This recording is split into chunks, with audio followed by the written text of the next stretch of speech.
महाराष्ट्राची भाग्यलक्ष्मी म्हणून प्रसिद्ध असलेली कोयना नदी आणि ह्याच नदीवर बांधण्यात आलेलं महाराष्ट्रातील सर्वात मोठं धरण कोयना धरण.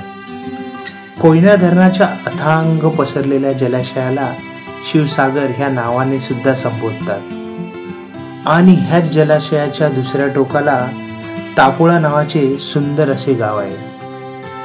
महाराष्ट्राचं मिनी काश्मीर म्हणून ओळखलं जाणारं थंड हवेचं ठिकाण तापोळा. भारी मस्त मस्त मस्त वाटतंय एकदम भारी. शिवसकाळ मित्रांनो, मी विनायक परब तुमचं सहर्ष स्वागत करतो. मित्रांनो, आज आपण चाललोय सातारा जिल्ह्यातल्या थंड हवेचं ठिकाण म्हणून प्रसिद्ध असलेलं तापोळा या गावी. तापोळा गावी ह्या काय काय ॲक्टिव्हिटी आपण करू शकतो हे आपण तिथे तर पाहूयाच. त्याचबरोबर आम्ही आमचा जो प्रवास आहे हा रात्री सुरू केलेला, त्यामुळे रात्रीचा प्रवास दाखवू नाही शकलो आहे. आता सकाळचे 6 वाजलेत आणि आम्ही पोचलो आहेत महाबळेश्वर. हे बोटिंग स्थान आहे, इथे बोटिंग क्लब करून तिथे पोचलेलो आहेत आणि इथून साधारण 1 तासाचं अंतर आहे तापोळासाठी. आणि आज पहिल्यांदा मी कुटुंबासोबत व्लॉग करतोय. महाबळेश्वरपासून तापोळा हे अंतर साधारण 28 किलोमीटर आहे. महाबळेश्वरपासून तापोळा जाण्यासाठी एसटी सुद्धा आहेत, पण बसची फ्रिक्वेन्सी कमी असल्याने शक्यतो स्वतःच्या गाडीने प्रवास केल्यास सोयीस्कर जातो. आम्ही तापोळ्याच्या दिशेने हळूहळू आलोय आणि आज म्हणजे ज्या गाडीतून आलोय ती ही गाडी. माझा मित्र सोबतीला आहे जो गाडी चालवतोय, गणेश करून. इथे वळणावर दिसणारं कोयना धरणाचा अथांग जलाशय. काही क्षण थांबलो आणि सर्व प्रदेश नजरेत साठवून श्रीसृष्टीकडे वळलो.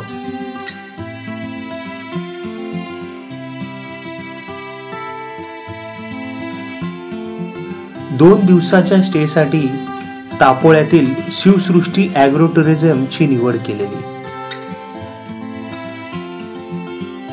आता आपण शिवसृष्टी ॲग्रो टुरिझम मध्ये पोहोचलेलो आहोत आणि जर इकडे प्रवेश करताच एवढं खुश झालोय ना, कारण तुम्हाला पण व्यवस्थित दाखवतो की आजूबाजूला सगळीकडे झाडी पसरलेली आहे हिरवीगार आणि त्यानंतर असं व्यवस्थित अशी गार्डनिंग बनवलेली आहे. पुढे अजून काय ज्या ज्या गोष्टी आहेत त्या दाखवतो. आणि अशी एक चुमुकदार अशी छोटी छोटी मस्त घरं बनवली आहेत राहण्यासाठी. आमच्यासाठी तो हा रूम दिलेला आहे राहायला, रूम नंबर 2. आणि नंतर असं आणि त्याच्या पुढे त्याच्या मागे जाल तर तुम्हाला मस्तपैकी असं विहंगम दृश्य आहे कोयना धरणाचं. सो ही आहे आपली रूम. आपल्याला इथे 2 डबल बेड प्रोव्हाइड केलेले आहेत. हो हो, ब्युटिफुल, जबरदस्त ग. हा दुसरा बेड. इथे प्लस आपल्याला टीव्ही युनिट दिला एक. इथे सिटिंग साठी आपल्याला जागा दिली आहे. इथे कबाड दिलाय.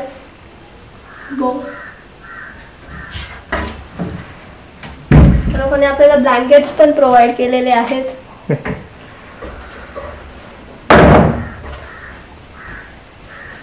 इथे आपलं बाथरूम कम टॉयलेट पण आहे.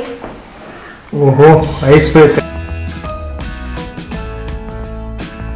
टुमदार अशी ए स्पेस घरं, घरासमोर सुंदर असं गार्डन आणि तिथून दिसणारा अथांग जलाशय ही जमेची बाजू.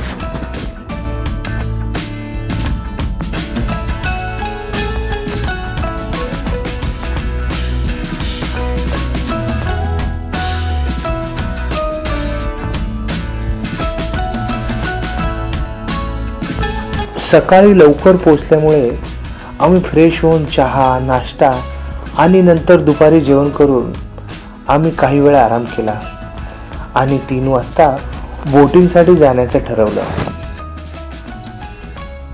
मित्रांनो, मी तर माझा अनुभव नंतर शेअर करेनच. त्यापूर्वी इथे जे अगोदरच पर्यटक आलेत आणि ते आता निघतायत, त्यांचा अनुभव इकडे राहण्याचा किंवा जो काय त्यांचा 1-2 दिवसाचा अनुभव आहे तो त्यांच्याकडून प्रत्यक्षात ऐकूया.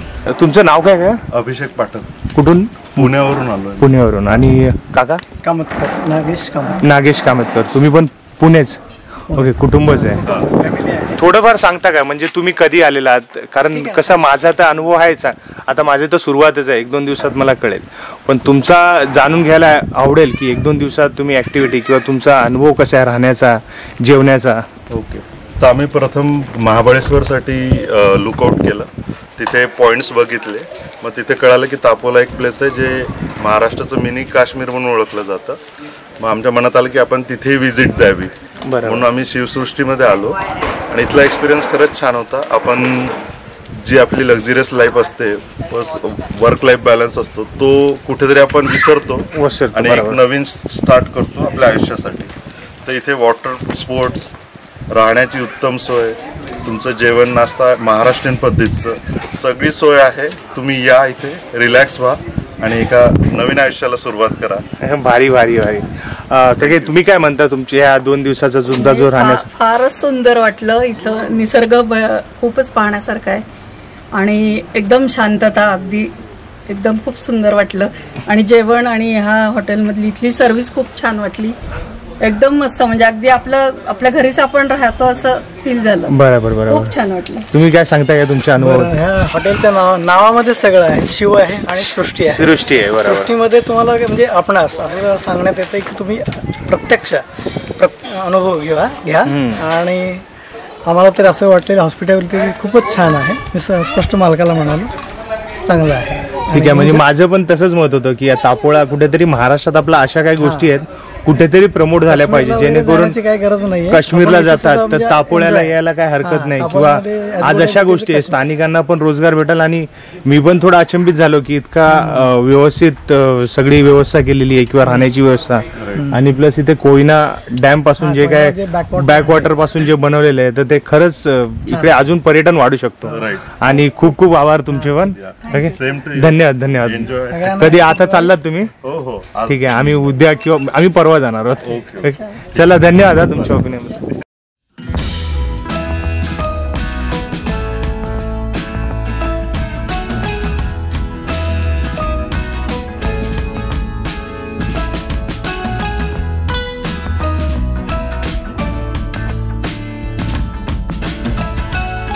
ठरवल्याप्रमाणे दुपारी 3 वाजता मस्तपैकी एक छोटासा 15 मिनिटाचा जंगल ट्रेक केला आणि पुढे स्ट्रॉबेरी गार्डनला भेट दिली.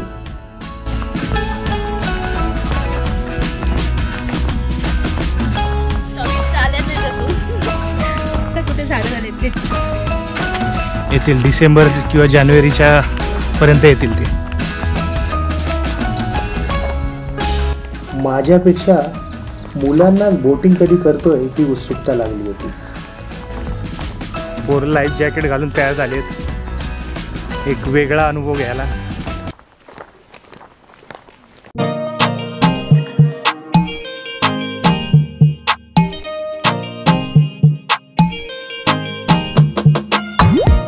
बोटिंगचे नाना प्रकार आम्ही पहिल्यांदाच अनुभवणार होतो. एकूणच काय तर आम्ही सगळेच जण प्रसन्न होतो.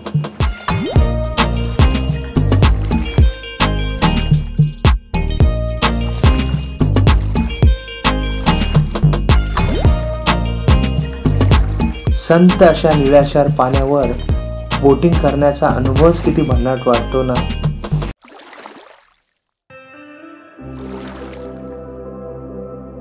अस्ताला जाणाऱ्या सूर्यदेवाची सोनेरी किरणं संत अशा पाण्यावर पडून हा क्षणी सोनेरी झाला. ह्या सोनेरी क्षणांचा आनंद घेत आमची नौका पुढे जाऊ लागली.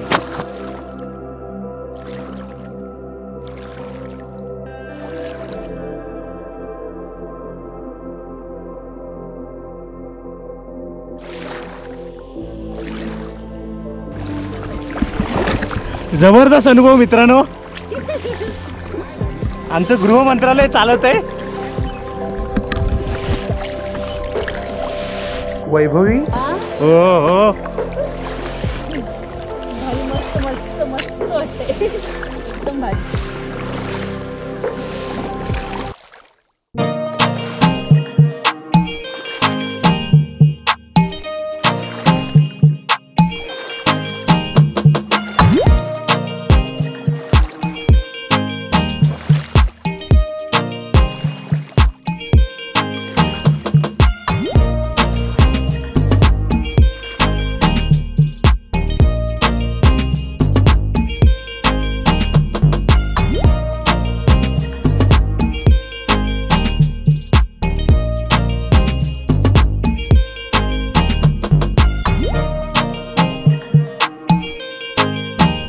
बोटिंगचे सर्व प्रकार करण्यात एक वेगळीच मजा येत होती.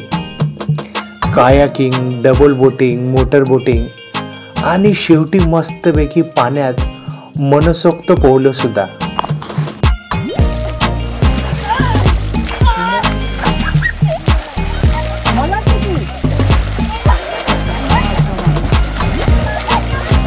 आता आपण जे शिवसृष्टी ॲग्रो टुरिझमचे जे ऑनर आहेत दीपक साहेब, त्यांच्याबद्दल इकडच्याबद्दल थोडंफार जाणून घेऊया. दीपक साहेब नमस्कार. म्हणजे मी तर खुश आहे, मी आज सकाळपासून आलो आहे आणि ज्या प्रकारे पाहुणचार म्हणजे तुम्ही आमचा जसं नाही, इथे प्रत्येक पर्यटकांचा ज्या प्रकारे तुम्ही अरेंजमेंट केली आहे ती बघून खुश झालो. जेणे टेंट बघितला, म्हणजे इंडोर आउटडोर सगळ्या ऍक्टिव्हिटी, बोटिंग. तर तुम्ही थोडंफार माहिती द्याल का की इंडोर ऍक्टिव्हिटीसाठी अजून काय आहे? सर, इंडोर गेम्समध्ये तुम्हाला बॅडमिंटन, कॅरम, चेस, क्रिकेट, त्याचबरोबर होजी, लुडो हे गेम सुद्धा माझ्याकडे उपलब्ध आहेत.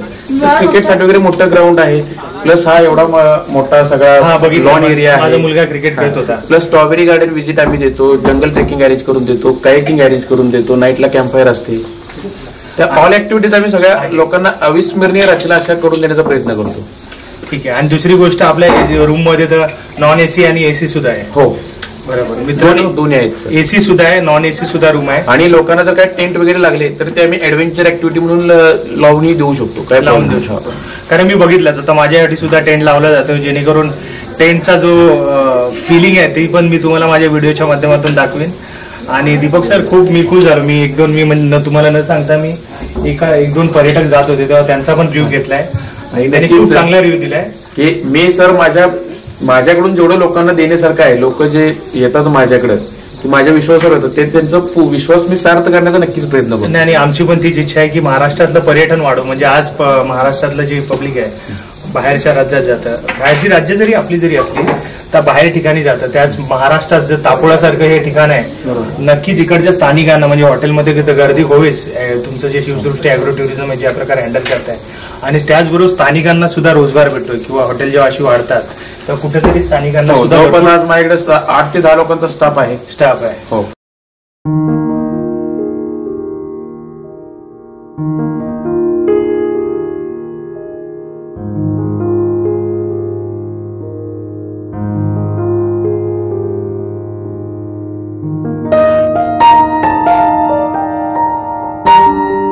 बोटिंग आणि पाण्यामध्ये केलेल्या धमालीनंतर जोरदार भूक सुद्धा लागलेली. मग काय, मस्तपैकी बार्बेक्यू आणि बार्बेक्यूचा लज्जतदार आनंद घेतला.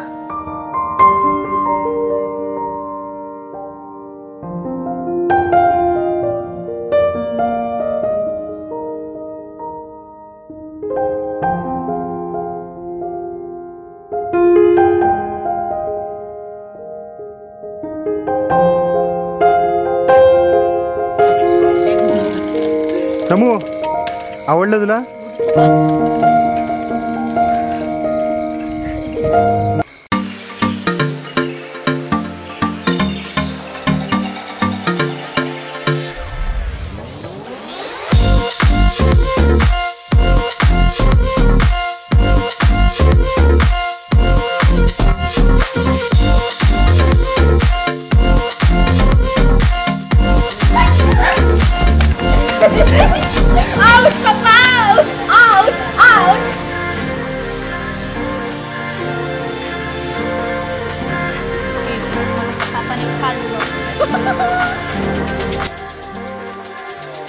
दिवसभर घेतलेल्या अविस्मरणीय क्षणांचा आनंद आम्ही पुन्हा एकदा निवांतपणे डोळ्यासमोर रेखाटू लागलो.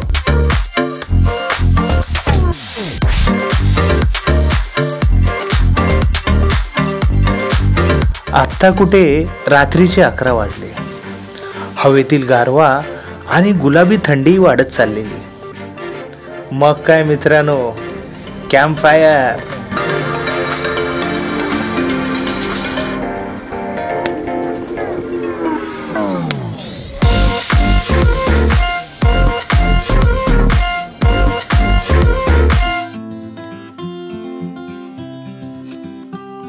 तापोळ्याला मिनी काश्मीर का संबोधतात हे आज आम्हाला इथे आल्यावर कळलं. तुम्हालाही हे सर्व काही अनुभवायचे असल्यास तापोळ्यातील शिवसृष्टी ॲग्रो टुरिझमला सहकुटुंब एकदा तरी भेट द्या. आशा करतो माझा हा व्हिडिओ तुम्हाला नक्कीच आवडला असेल तर व्हिडिओला लाईक आणि कमेंट जरूर करा. लवकरच भेटू तापोळा मालिकेतील दुसऱ्या भागात. तोपर्यंत तुमची रजा घेतो. जय शिवराय, जय शंभूराजे.